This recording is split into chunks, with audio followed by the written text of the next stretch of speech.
Tom Nichols diz o seguinte, abre aspas, enquanto os batistas não concordaram com essas afirmações credais simplesmente por causa dos credos, mas preferiram enfatizar sua fidelidade a todos os dados das Escrituras apresentados sobre Cristo, os batistas têm inegavelmente usado muito da linguagem dessas afirmações em suas confissões, catecismos e teologias.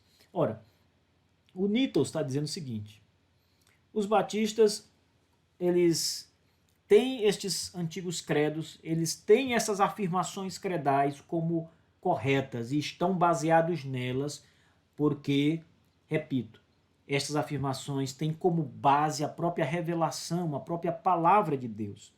E eles vão dizer, e estas afirmações credais, a linguagem que os credos utilizaram na sua composição textual, também é utilizada pelos batistas nos seus documentos.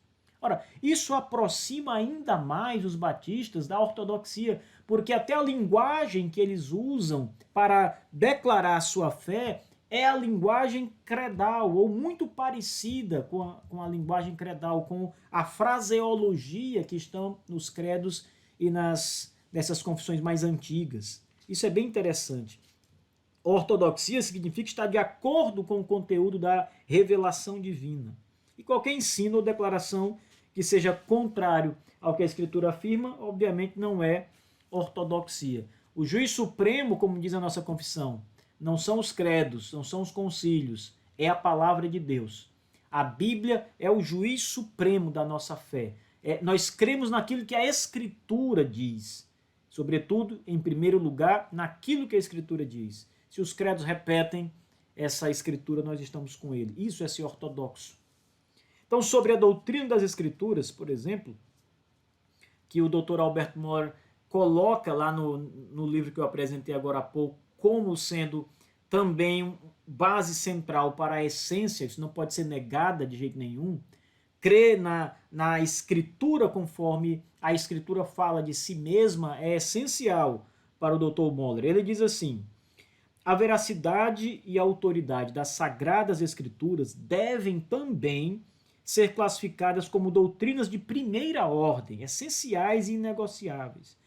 Pois sem a afirmação da Bíblia como sendo de fato a palavra de Deus, não nos resta nenhuma autoridade suficiente para distinguir a verdade do erro. Ora, a Escritura, tudo que ela afirma de Deus, aliás, tudo que se afirma de Deus, a Trindade, a divindade de Jesus, a humanidade de Jesus, as doutrinas essenciais, a salvação, todo o conjunto da Ouro dos Salutes, da obra salvífica de Jesus Cristo, todas essas afirmações têm como fonte a Bíblia, a Escritura Sagrada.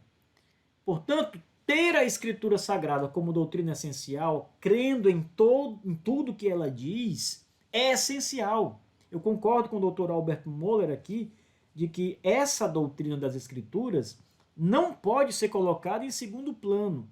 Ela tem que estar na essência. E me parece que também assim os batistas pensaram, porque a confissão começa com as Escrituras Sagradas. Isso não é só uma questão de ordem lógica, também está envolvido um princípio de ordem, como o Dr. James Renihan vai apontar num dos seus livros. Os batistas seguem ali uma teologia reformada clássica, apresentando ali uma ordem clássica. Daqui a pouco eu vou citar isso aqui.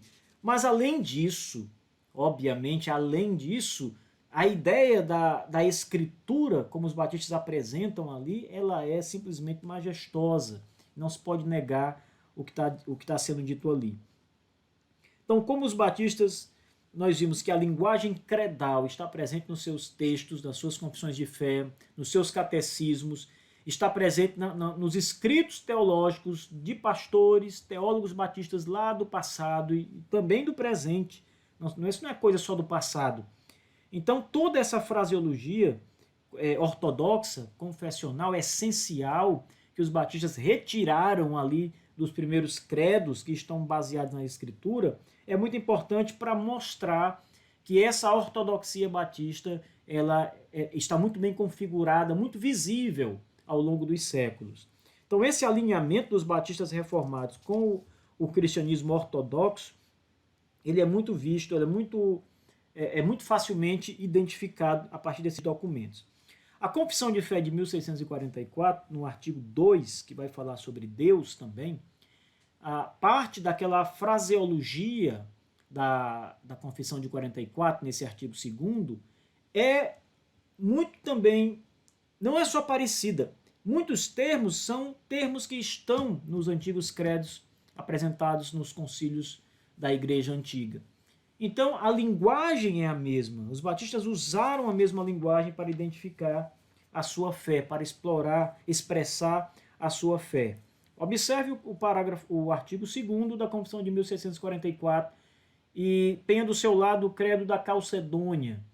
Também, Tom Nichols vai dizer que a fraseologia desse artigo está em consonância com o credo de Atanásio, quando ele está falando sobre Deus, a Trindade, a Cristologia.